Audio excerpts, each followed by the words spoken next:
the evidence. But then, ito yung plano ko talaga. Because sabi ko nga, this is a blue ribbon hearing. So dapat, this is about, the allegation is, someone in government made some questionable actions or decisions. Ayun tawag nga na malfeasance, misfeasance, and nonfeasance. Kaya ang aking plano sana, uunahin namin pakinggan yung mga victim families. Umangal yung mga kasama ko. Kasi daw we have a former president in our midst.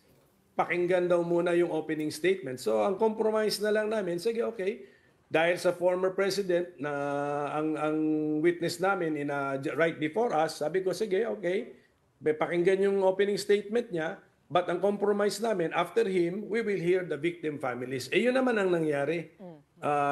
Yun naman ang natupad. So yun lang yung strategy ko na hindi natupad kasi nga ang gusto ko sana victim families and then former President Duterte. Nagkabaliktad. Former President Duterte and then victim families. Senator, don't you think the other senators could have pressed more on the statements that the former president was making, particularly on for example, the Davao Death Squad, on payments coursed through Mooking for one, and to focus on what the committee was investigating on, because it turned the other way around, that the resource person was the one asking questions to the senators. And you don't see that all the time. That's why meron po nagsasabi na napunta yung control sa former president and he was acting like he was still boss in this hearing.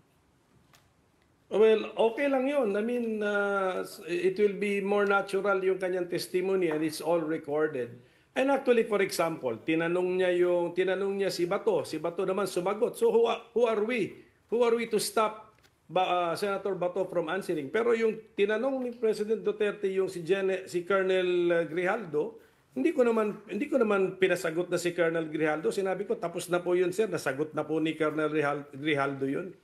So ganoon naman. So we were still in control of the hearing. Except that we really have a unique personality appearing before us.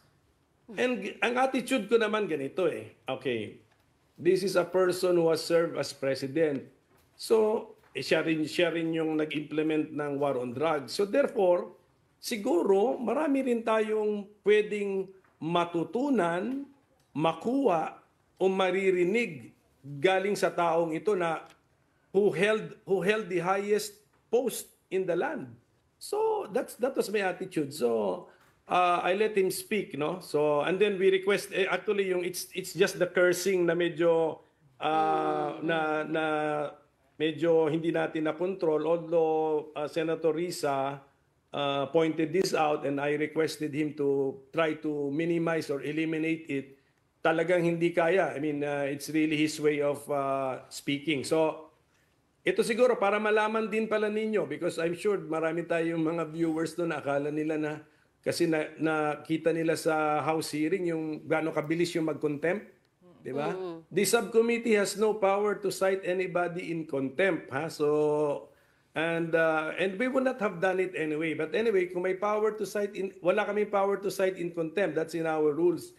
So the power of the subcommittee is actually to, if there is an unruly person right before you and then you can no longer hold the hearing because of this unruly person, siguro the power of the subcommittee is to send out that person who is now disrupting the proceedings.